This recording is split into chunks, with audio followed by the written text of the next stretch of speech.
Hi and welcome to this video on the differentiation section from year 2, and we're looking at differentiating exponential functions. So how do we go about differentiating something, for example with the base e, so for example e to the power x. Now you saw in year 1 that when you differentiate e to the power x you just get e to the power x. That's why base e is such a useful thing, and you saw a slight extension to that, which was this result, which is that if f of x equals e to the power kx, then f dash of x, the gradient function of that, is k e to the kx. And notice that we're not taking one off the power or anything like that. That stays the same. It's just the differential of that comes to the front. And you were given that result in year 1 without any major explanation as to why it works. And the reason it works is chain rule, which is why last year it was just a kind of given result. This year you'll see now, or in a couple of seconds, see what's going on.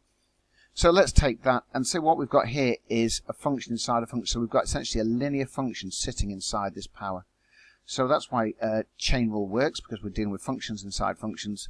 And so if we do the substitution, let u equal kx, differentiate, so du dx, that's just going to be k. So now we've got y equals e to the power u. We know that differentiating that will give us the same result, but that's dy du is e to the power u. And so bringing those two results together to give us dy dx, we end up with k times by e to the power u. And then the final step, as ever, is to replace the u with its original value from the substitution, which is kx. So we end up with k e to the kx. And that was the result that you saw in year 1. Now, moving on with that, let's just take exactly the same principle. Let's now create a function that's a bit more complex. So now, instead of just having a linear function inside my power, I've got a polynomial function, in this case a square root. So how do we go about differentiating that? Okay, well let's go formal chain rule on it again. Let u equals square root of x, or u equals x to the power half. Du dx, half x to the minus half. Y therefore equals 7 e to the power u. dy du is still going to be 7 e to the power u. And it's times those two things together now, so to give us dy dx. So we've got the half x to the minus half. There's du dx times by dy du. And this bit here, I've got x to the power minus half, so I'm going to write that as kind of 1 over root x times by the 7. We end up with 7 over 2 root x, and then do the reverse substitution, so the u just becomes back to being the root x. And there we go. And again, that one, a little bit more complex, a little bit harder to spot what's going on.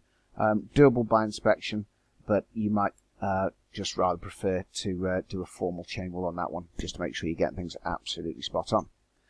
Okay, so let's move on from that, and we looked in the last slide at the kind of the straightforward ones where we're using base e.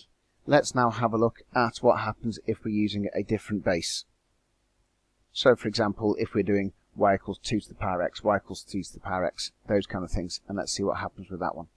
Right, so let's go for the generic version, y equals a to the power x, and we've got to differentiate that.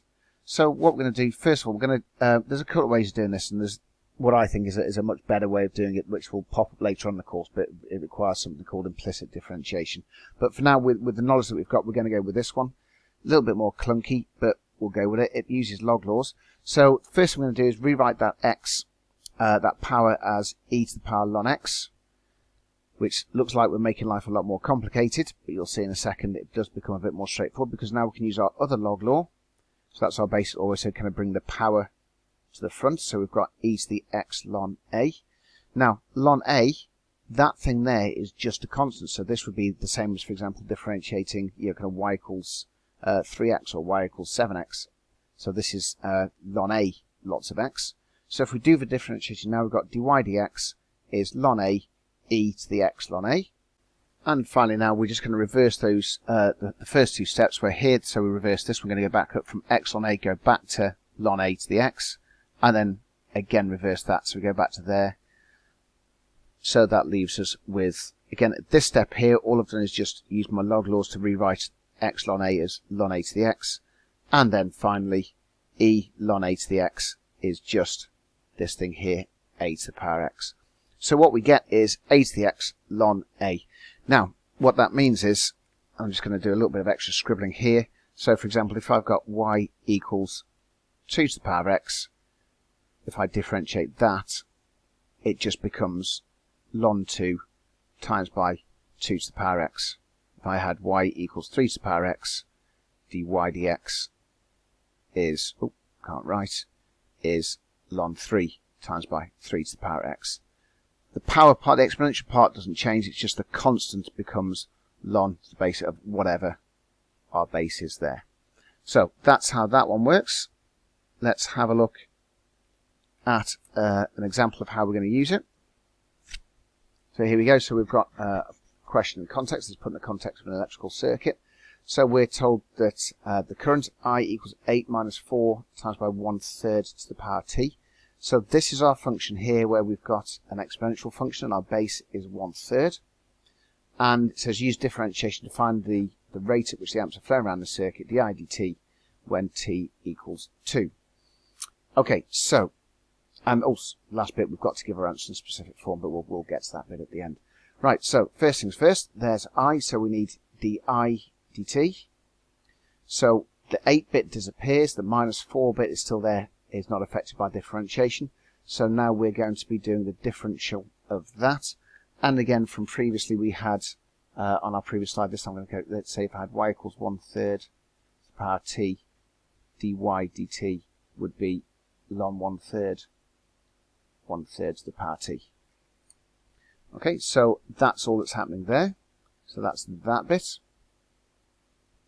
And so now, when t equals 2, let's put 2 into here, so we've got to put it into there. So that becomes 1/3 squared, which is clearly 1/9.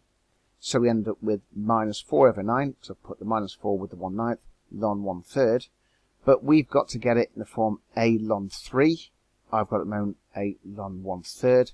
So we need to deal with that. There's two ways of going about it. The particular method I'm going to choose this time is to write ln of 1/3. I'm going to use the division law to write it as ln 1 minus ln 3. And hopefully we're comfortable that ln 1 is 0. So we've now got minus 4/9 times by 0, minus 4/9 times by minus ln 3, minus times a minus. So we end up with 4/9 ln 3, and there you go. There it is in the form that we were after.